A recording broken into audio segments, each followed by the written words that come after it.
active member? The kind that would be missed? Or are you just content that your name is on the list? Do you attend the meetings and mingle with the flock? Or do you just stay at home and criticize and knock? Do you take an active part to help the club along? Or are you satisfied to just belong? To push the cause along and make things really thick? Or leave the work to just a few and talk about the clique? Think this over, brother. You know right from wrong. Are you an active member? Or do you just belong?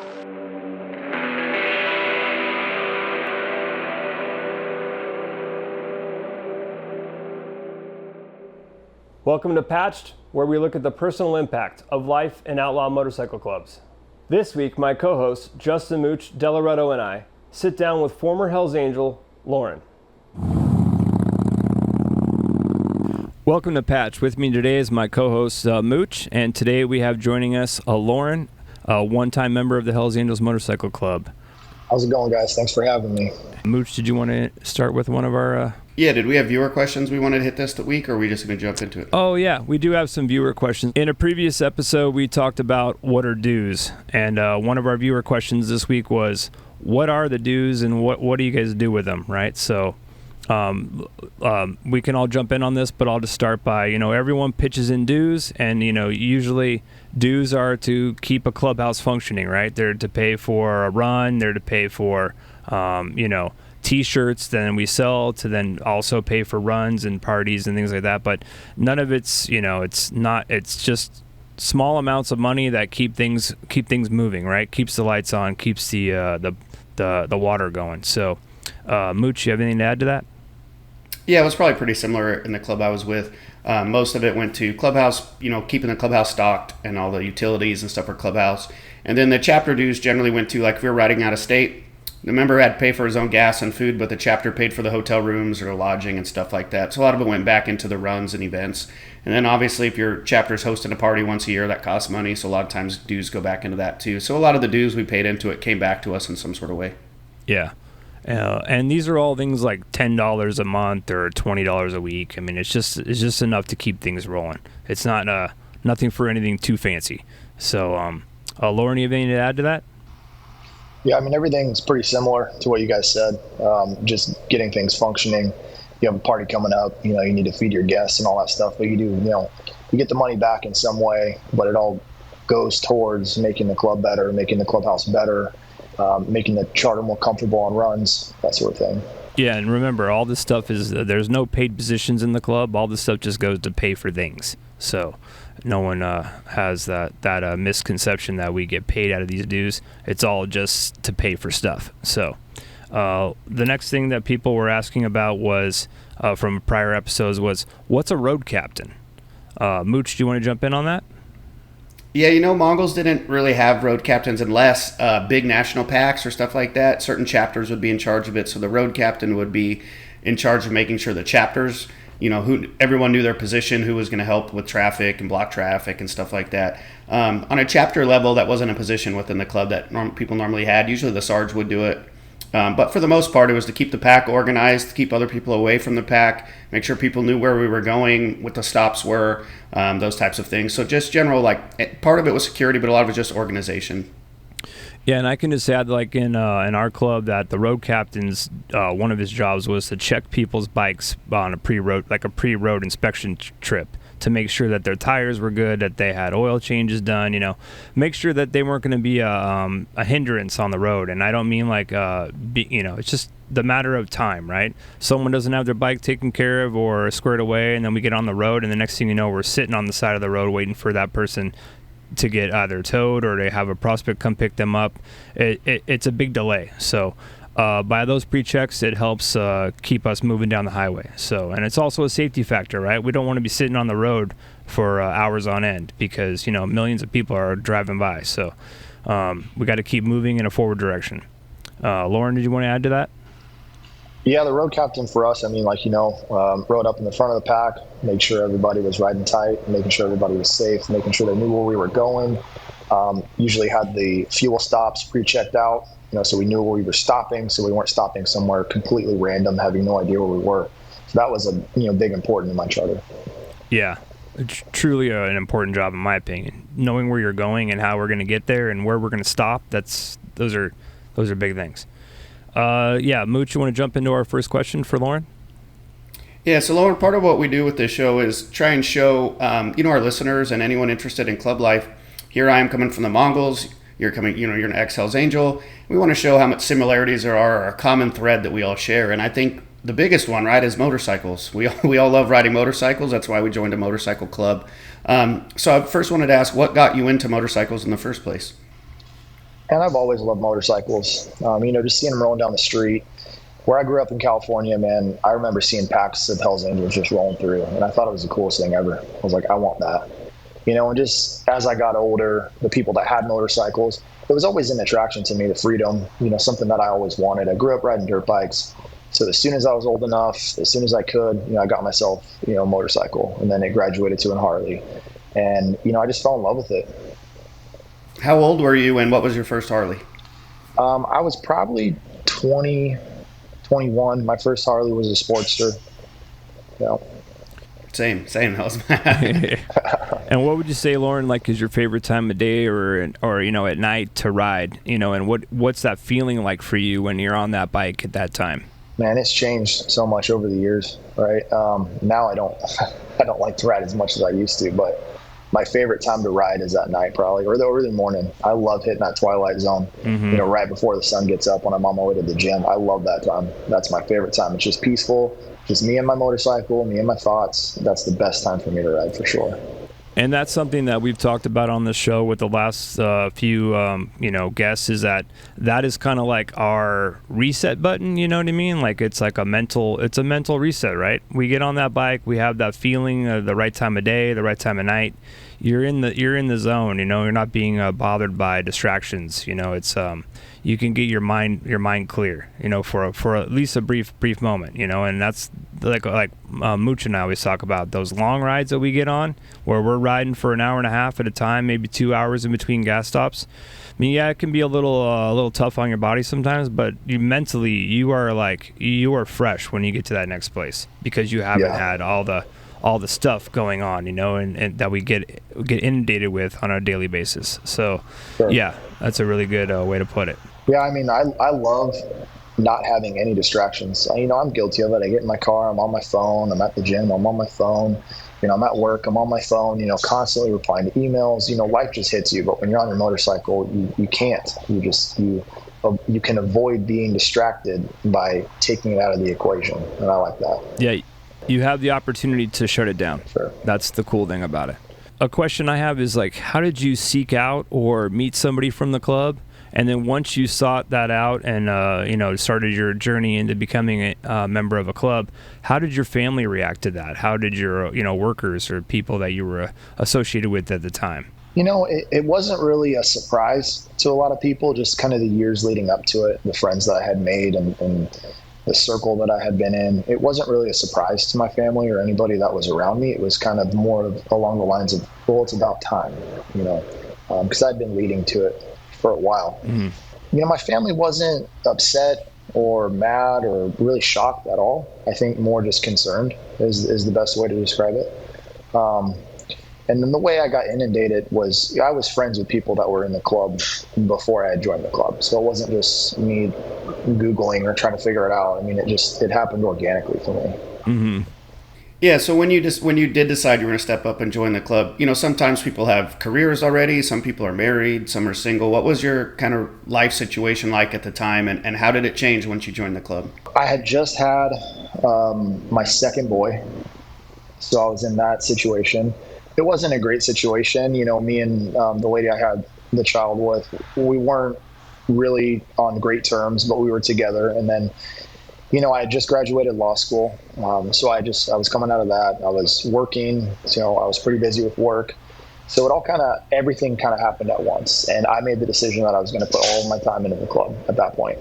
So tell us a little more about law school. Were you doing that before you were in the club or at the same time? Yeah. So I graduated law school probably a year before I joined the club. Yeah.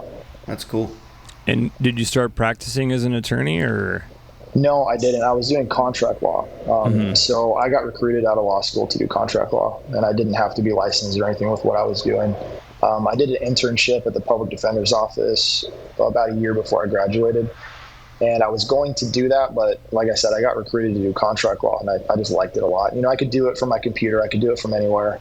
And that was right along the lines of, the COVID situation, all that stuff happening, was when I decided that I was just going to, only work for myself and work at home. I didn't want to be involved in the corporate world because everybody was getting laid off. Mm. So a lot of us, when we join the club, or at least guys like us, we go in 110%, right? Like we're doing it. We're all in. So doing that and working for contract law and having a family, how did you find that balance, or were you able to? There was no balance for me. I'm all or nothing kind of guy. I'm all in or I'm all out. So like I said, I made the decision, and a lot of it I look back on and I regret my decisions, because I just had a newborn child and I put him to the wayside, or I wasn't there as much as I wanted to be. I missed a lot of really good memories that I'm never going to get back because I made the choice to go all in, all or nothing. It was the right opportunity. It was the right time. And in my head, I'm thinking, well, I'm never going to get this chance again. I need to do it. I need to go all in. And so I did. Did it affect relationship with your girlfriend or wife or your career? I mean, what kind of negative impacts did it have? It affected my relationship with my son's mom.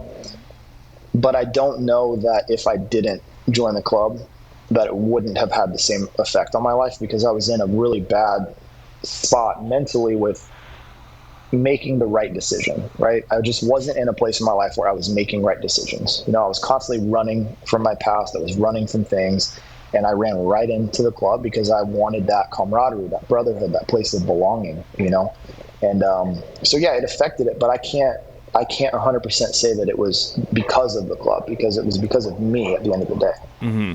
So you're saying it would have been another thing had it not been the club, Sure. Yeah. Sure. You were, running from a few things, you kind of found the club and can we kind of touch on that subject as like what maybe you were running from, and also how did the club help you with that, in your life? Sure. Well, during law school, I moved out from California to Arizona, and I moved alone. And when I got to law school, man, it gets lonely. It gets pretty grim. You're in law school, you don't know anybody. It gets tough. So I resorted to alcohol. I became addicted to it. I really did. It was the only thing that was there for me because I couldn't be there for myself. So I was struggling really bad, and I was trying so hard to get sober. I just couldn't do it. I failed time and time again. I couldn't do it. And, going into the club, they say, hey, during your prospecting period, you don't drink, you don't do any drugs, nothing. And I was like, this is it. This is what's going to help me. And it did, while it did, until it didn't. But during that time, that's exactly what I needed. I needed to be accountable. I needed to show up because I couldn't do it for myself. I couldn't get sober for myself, and I couldn't even get sober for my kids, honestly. I just couldn't. And the club helped me find a power that was greater than myself. It was the club. I wanted to be there. I wanted to show up. I wanted to be accountable. And I put everything I had into being a great prospect, showing up on time, being sober, being level-headed. And that's what helped me. What about positive takeaways from club life? Like what kind of things that being in a club, teach you as an individual, as a man, or things that you kind of took with you even after club life? Oh, the list for me is endless on the positive things that I could take away. Handling your business respectfully, being straight up, doing what you say what you're going to do, being on time. I'm always on time now. I'm never late. Absolutely. Being very regimented, have a good routine, just being very strict with myself because, when you're in the club, you're strict because you don't want to let other people down, right? You're there, you're present. And now I do it for myself. I'm here for myself. I'm present for myself. I show up for myself and for my kids every day. And were you able to, after you left the club, like reconcile with some of that stuff with your ex, and or Absolutely. at least talk to your kids a little bit about it? I know they're young, but at least talk to them a little bit about I know I was gone, but I'm here now, that type of thing, or? Absolutely. Yeah, absolutely. Yeah. My oldest son was old enough to know. Mm-hmm. He was old enough to recognize what was going on. And I sat him down. I had a long talk with him, and I told him I was sorry. I apologized. And, I told him that I was going to 100% focus on him and his brother, from here on out. And that's exactly what I did.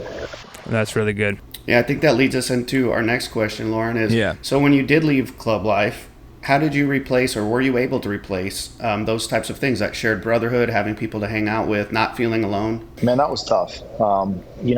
Especially the way it all happened, because I want to be very honest and very clear. I did not stay sober. I fell into some really bad holes myself, and I need to hold myself accountable to the things that happened and what I did. But after club life, I crashed my motorcycle. I had to get surgery. It was like rock bottom for me. You know what I mean? Rock bottom. Then I started picking up pills. They prescribe you anything they can, and I just ate them. I ate them just to escape, because you're in that hole. You start to realize, well, I'm not in the club anymore. What am I going to do? And you just go down. So the thing that picked me up, the thing that really got me back on my feet, was about another motorcycle. I started to build it. I started to try to fall in love with that side of things again, because I kind of fell out of love with motorcycles being in the club. I fell in love with being in the club, a lot of it for selfish reasons as well, but it started to take over, and the love for motorcycles and building them and riding them, it kind of dwindled. And then I replaced a lot of the brotherhood that I had with, focusing on my kids, focusing on my family, being a better father, because I pulled myself out of it once. I'm going to do it again. And, just like you guys, I'm very stubborn, and I'm not going to stay down for long. So I hit a really, really, really rock bottom, but I applied a lot of the same principles that I learned in the club, being accountable, showing up, being on time, to my kids. I prospected for my kids. I love that. I love that. And I really like the fact of, because I think it's a good point, and we've touched on a little bit before, that when you get really wrapped up in club life, sometimes you forget why you joined, right? Or clubs themselves forget what's the point of this. And motorcycles is what brings us all together. So I really love that thread of getting back in love with motorcycles, because I've met, there's a lot of guys that leave this lifestyle that don't ride anymore. And it's hard for guys like us to comprehend, but it happens a lot, right? And so I'm really happy to hear that that's been helpful for you. And then I think too, we've talked about, positive replacement, right? You were busy, you were active, you were doing stuff, finding something else you can be a part of, finding either a hobby or a group or a core group of friends or something to replace that with, because without that, I think we know that the struggle for sure. Oh, big time. I went straight into rehab. I did outpatient rehab. I was in AA, very active in that, and I tried to replace a lot of the negative habits with positive things, and that rehab did wonders for me. I love it. Everything that changed my life, my mentality, my ego. My ego was huge. You're in the club, you're riding around. Ego. That took it out of me. So I replaced a lot of that with AA, being of service, trying to just be a better person, just replacing the negative, egotistical things with service. And so nowadays, Loren, when you feel those triggers starting to come up again, right? Because we all have, we're all demons of, like you said, routine, right? So when you feel those triggers starting to come back, how do you deal with those, or how do you notice those right away to counteract? You know what I mean? Before, because you've been through this a couple times, right? So you know real quick. So how do you deal with that? Well, I'm a very logical person now, and based on the evidence that I have gathered through my life, I'm very aware that if I fall victim to my own thoughts, my own triggers, it's not going to end well. It's not going to end well based on evidence. This is not just a shot in the dark that I'm like, yeah, maybe I can, I've had a rough day, I'm going to have a beer. Because I know with 100% certainty, it'll just snowball. And I don't want to do that again. So with the triggers, I recognize them. I talk back to them. I say, hey, look, I know you're trying to get me to fall in this trap, but I have enough evidence to prove you wrong, and I'm not doing it. So I think the most important thing is recognizing your triggers. And I call those things yellow flag behavior. Am I doing something that is going to lead me to feel guilty, to feel bad, to feel shameful? Because they're triggers that we don't even recognize. Because a lot of people drink because they feel guilty, they feel shameful, or any drug, And so now I look at myself, I have to look in the mirror and say, am I doing something wrong? Am I being a bad person that's going to make me feel guilty, to want to escape my own reality? And so now I recognize those things. Okay, is that yellow flag behavior? It is. Well, I'm not going to do it, because I know that yellow flag turns to red flag real quick.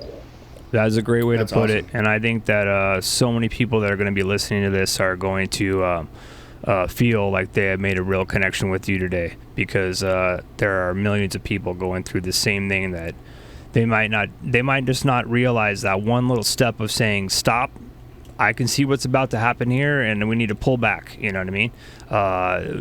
So I think that that's just amazing that you're sharing this with us today. It's truly important. So Loren, you brought up when you were talking about, sobriety and some things you learned, we talked about ego. And in some past episodes, I talked about jiu-jitsu and things that have kind of humbled me and taught me about ego. But what kind of role do you think ego plays in motorcycle clubs, and how have you seen it, either be a positive or negative to other members? Well, I can speak on my experience with ego. And my experience with ego was, man, as soon as I got that patch, my head was so big. I'm just going to be brutally honest. I just want to be authentic and tell you how it is. My ego was so big, and my ego runs on alcohol and bad decisions. And I was feeding it, and I turned into not a great person. And I think that a lot of it was because you work so hard for something, you work so hard to achieve some goal. So a lot of it too is self-entitlement. I deserve this, and you can talk yourself into things to grow your ego, not even knowing it, being so unaware and unconsciously realize that you're feeding your own ego by saying, well, I deserve this.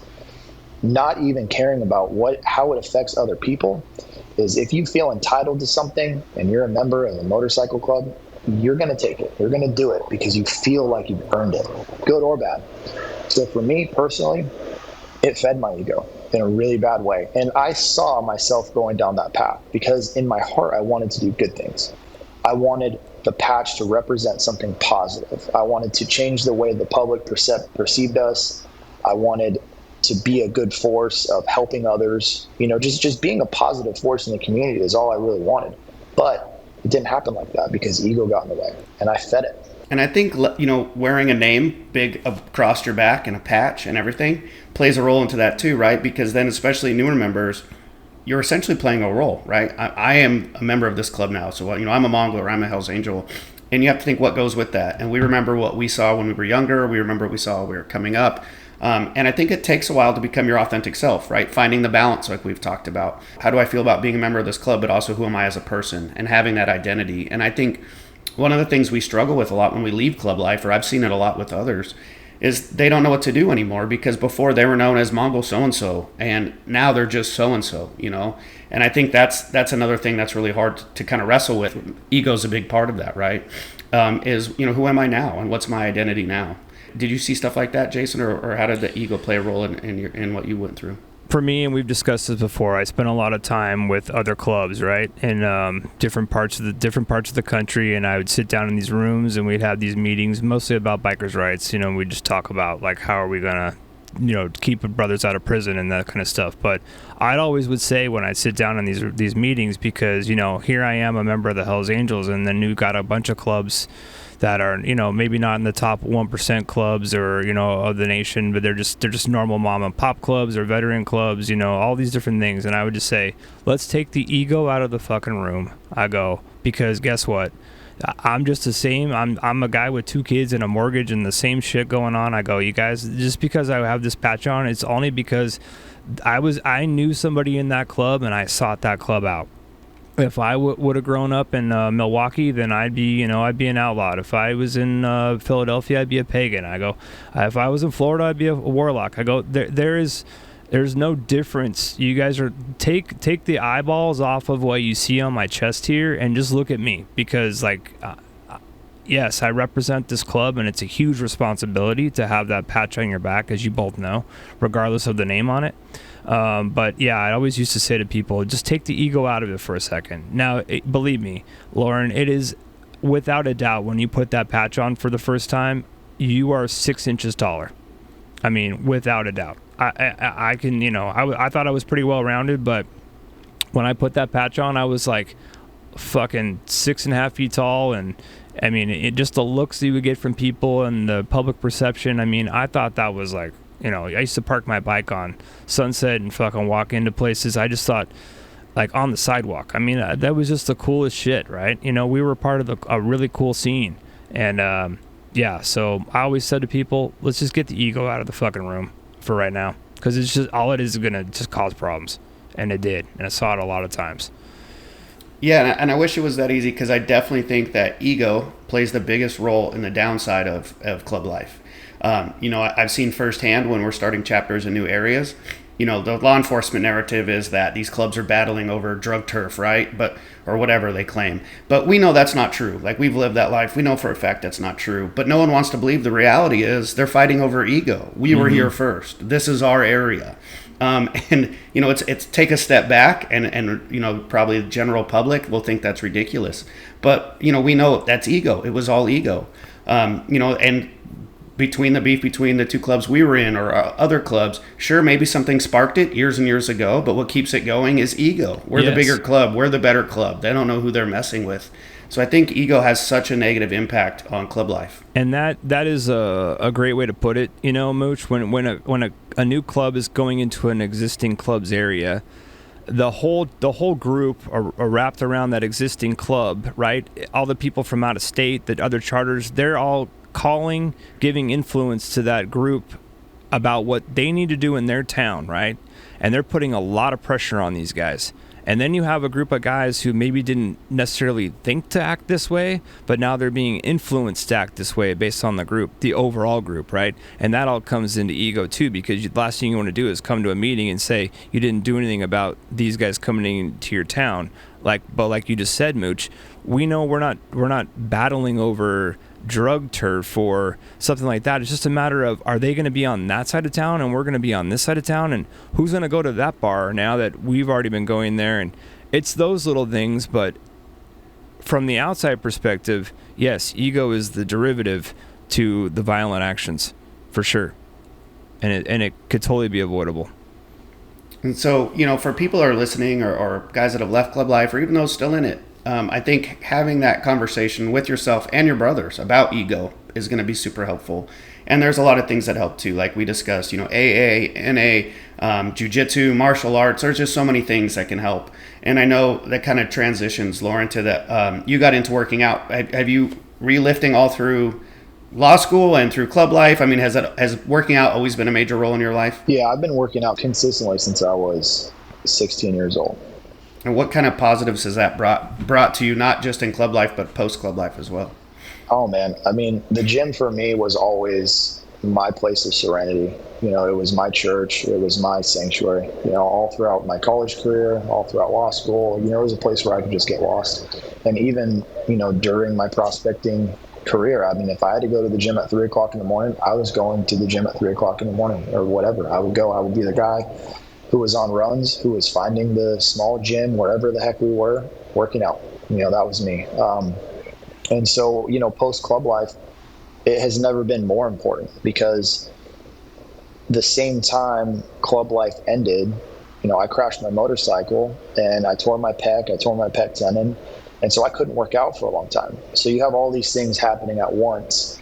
And the most important thing for me is, when am I going to get back to the gym? When can I get back? Not because, again, it used to be ego. I want to be the biggest guy. I want to be the strongest guy.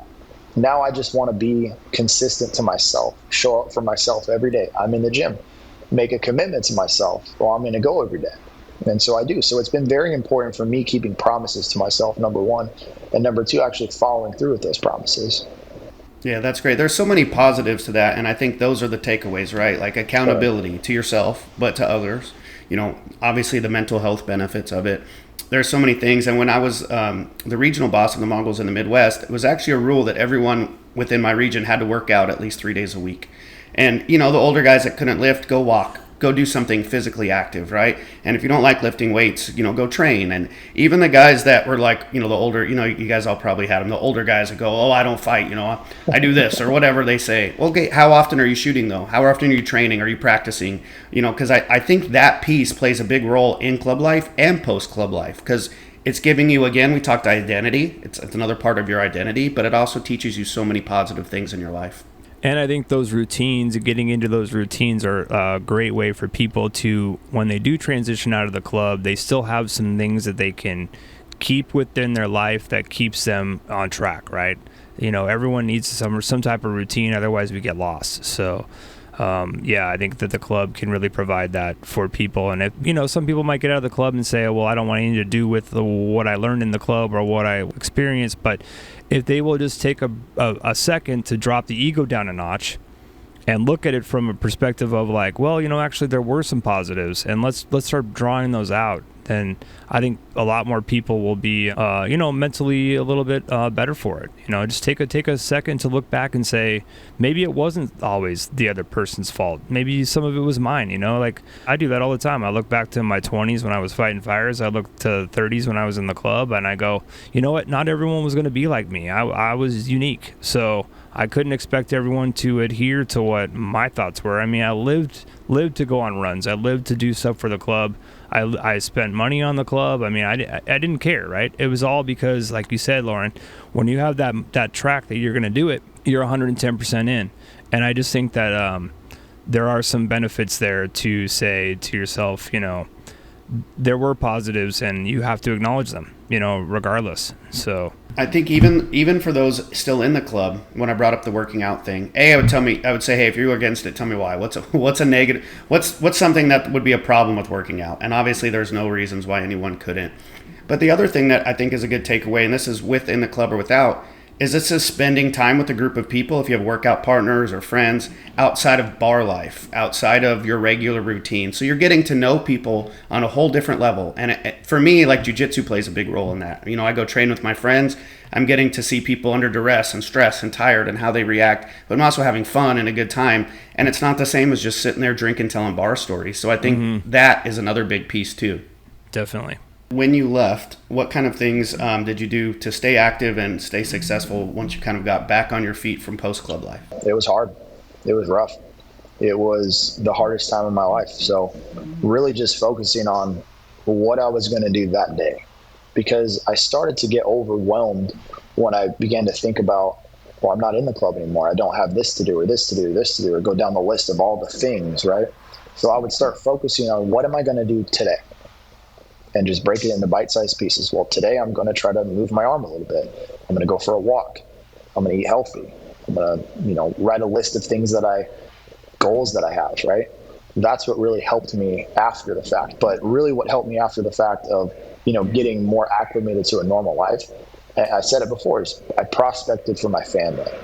Because if you're comfortable with prospecting for, being of service for people you don't even know to join a club, then you should be comfortable with prospecting for your family to show them how important they are. We can all attest to this, that the when we figure out that we want to join the club and we have that vision that we're going to do it, there's nothing that's stopping us from what it takes, right? So you took your, I guess you could say your crutch, and you said, I'm going to put this crutch aside because there's a bigger goal I have in mind, and I'm going to do whatever it takes to accomplish that. Sure. And I think that's a great way to put it, because a lot of people do, and we've talked about this with other members, is you kind of put on you become a different person when you're going to become a prospect, right? And it's not in a bad way, but people can either stay the same way that they are for those couple of years it takes you to get in the club, or they can, once they get the patch, they change and they become a different person. But for the most part, a lot of us, we molded to get into the club, and we kind of kept some of that mold with us because of that structure, right? Sure. And that's a great way to put it. I think that's it really is a positive thing that you took from the club, and I think it's great that you talk about it today, because I don't think a lot of guys really realize how difficult it is to get into a motorcycle club, and how people from the outside, from the public, look at us and say, I can't believe you even took 3 steps forward to even try that, let alone accomplish it, right? And that's what I try to tell brothers that are out of the club now. I go, you don't even realize what you've accomplished. You're just you're upset that you either got kicked out or you're not in it anymore. I go, but take a look around, man. There are people in the motorcycle world that we know that have never been in clubs that look at all of us and say, man, those guys are fucking tough.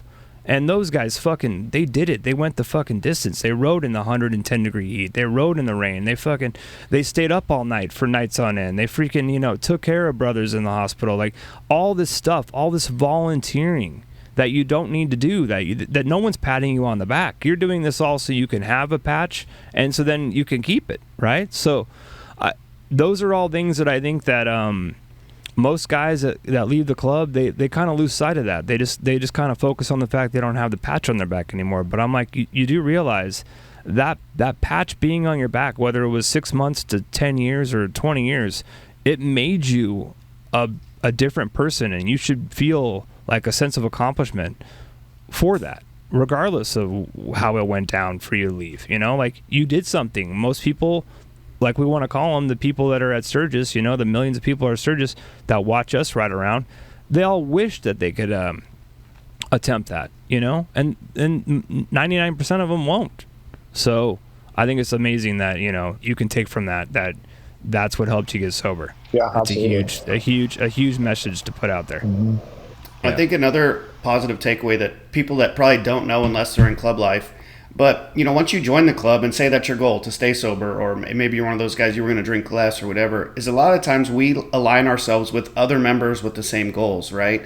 And both those clubs we were in were big clubs, but there's a lot of people that were trying to stay sober. There's brothers that want to see you do well, so it's not like you go to this run and, I'm sure there's always temptation, but if you're hanging out with the right people, a lot of times the goals are the same. And like specifically in the Mongols, they had a chapter that was all clean and sober. So if you were in California and you were having a hard time staying sober, you could transfer to this chapter and be surrounded with guys that are clean and sober. They actually had their own rehab center. So if you needed to get treatment. It's awesome. So, I think these things exist to some extent on most major clubs, but it's really up to the individual too to kind of seek that out. But I see that as another positive to club life as well. Yeah, no, Mooch, I think that that example that you just said, that the Mongols have a chapter that's basically designated for, recovering addicts and the support group, is a lot of what I think other clubs kind of need to take a look at that, maybe put down the blinders of thinking that it's the Mongols and like, I can't believe that we're even like discussing this, but they need to take a look at that, because that's a way to keep your membership from faltering, right? If you can, how many brothers did we see start to go down that road and all we really cared about was like, hey, are you going to show up? Or hey, are you going to help out at the next party? Or where are you? Or where have you been? And all that bullshit just starts to add up, and before you know it, you're just trying to get them out because they can't participate and they're not functioning. And it's like, if we were to just got them like immediately to a charter like that, God, who knows? All these people would have probably still been around. Yeah. I think it's a really like a true testament to like the true brotherhood by you guys having that example that there's a charter that actually is looking out for guys who are in need of a problem. Absolutely. I think part of that too is, like you were saying, if someone in your chapter or around you is starting to struggle, sure, you can say, hey, stop doing this or you're going to get in trouble, or stop doing this, we're going to kick you out. But what are you doing to help, right? Yeah. And I think having that extra step of, okay, we've tried to help you, we can't, but we're still going to try. Before we throw you out, we're going to put you in this other chapter, or we're going to give you a shot at rehab. Because the goal is never to kick a brother out, right? And so the goal, try and never leave anyone behind. And that was always, kind of the concept behind that. And it is tough because we see a brother one time a week at church, right? You might say, hey, how are you doing? What's going on? But just like Loren said, when he was at law school, it's like he was alone, right? And so what was your friend was a bottle, right? It's a guarantee every day. You could start at 3 o'clock, at 5 o'clock, drink to the rest of the night. But we see that brother at church once a week, and then we do not follow up with them until the following, right? So there is a lot of hours in the day where you're alone with your own thoughts. And that's a big reason why we're doing this podcast, because we want those brothers to be able to reach out to us and talk. For sure. Oh, we're getting into the juicy stuff now. We're going deep. I like it. Yeah. That's cool. Anything to help other people. Everyday life now, what are you up to? Like, do you have any goals that you're working on, or anything that you're excited about coming up? Yeah, big time. I moved into a tiny little town, and I opened a motorcycle shop. So I do, V-twin service, builds. I work on dirt bikes, lawnmowers, weed whackers, ATVs, UTVs, pretty much anything the town needs. And a goal for the future, which we're working on right now, is we're going to open a little skate shop here as well. We're going to build a half pipe. There's nothing for these kids to do out here, and the town is just riddled with drugs. So I'm trying to clean it up. I'm trying to do my part in the community to help make it better for the kids. From the ages of 12 to about 17 in this town, there's nothing for the kids to do. There's no skate park. There's no bowling alley. There is nothing. So me and my business partner, we're going to open up a skate shop, and we're going to build a half pipe. We're going to have a place for, kids who don't really know what path in life they're going to take. Are they going to resort to drugs because there's nothing else to do, or are they going to fall in love with skateboarding like I did as a kid, or motorcycles, or whatever? I think that's amazing. Yeah, that's awesome. I work with at-risk youth. I'm a mental health therapist. And one of the biggest things that we see, especially in these small communities, is the lack of pro-social activities. And I think we can all remember when we were teenagers, if we don't have anything to do, we're probably going to find something to do, and it's probably not healthy, right? So I think that's great, man. And I really like seeing that people from our way of life are the ones doing that, the ones that are, stepping in. I think it's very helpful for youth to see people like us and know that we understand it, we get it. We're not the middle-aged mom that's telling them what to do. They know that we're going to understand from where they're coming from. So I applaud you for that, man. I think that's awesome. And Loren, how can we reach you? Because I'd like to do a call to action to our listeners to reach out about how we can help you with your with what you're planning on doing in your town to help those kids. I think we can get a lot of support here. You can reach me at streetsyndicatemfg@gmail.com or on Instagram at streetsyndicatemfg. And can you let our listeners know a little bit more about what Street Syndicate is real quick? Absolutely. I've owned Street Syndicate for about 6 years now. We make motorcycle parts, floorboards, fairing brackets. So when you see those motorcycles with the Arlo Nest fairings lifted high up, I make the bracket for that, because a long time ago, there wasn't anyone really making those brackets to make those bikes like that. So I did that. Making air cleaner covers, just a bunch of little parts. And now it's a shop out here, so I do build motorcycles and work on them as well. Awesome. And I can speak and attest to his parts because I have them on the FXR, and I'll be doing the fairing next. So happy to be supporting you, brother. That's awesome. Loren, I'd like to thank you for being on Patch today, and we look forward to talking to you probably again in the future. If we can get you to come back on the show maybe in a year or so, and then we'll talk about how your program with helping the teens in that town is going, because I think we can get a lot of support here from this podcast outreach. Thank you, guys. I appreciate it. Thank you guys so much for your time. Remember to hit the like button below. Find us on Instagram at automoto.ent, at OG_Mooch, at Jason_Logan81, and for more info and episodes, go to automotoentertainment.com. Thanks, Loren, thanks, Mooch, and thank you for tuning in. The Patch Podcast series is brought to you by Oak and Iron, Craft Cocktail Bar in Thousand Oaks, California, by Outdoor Creations, serving the Southern California and Nashville areas.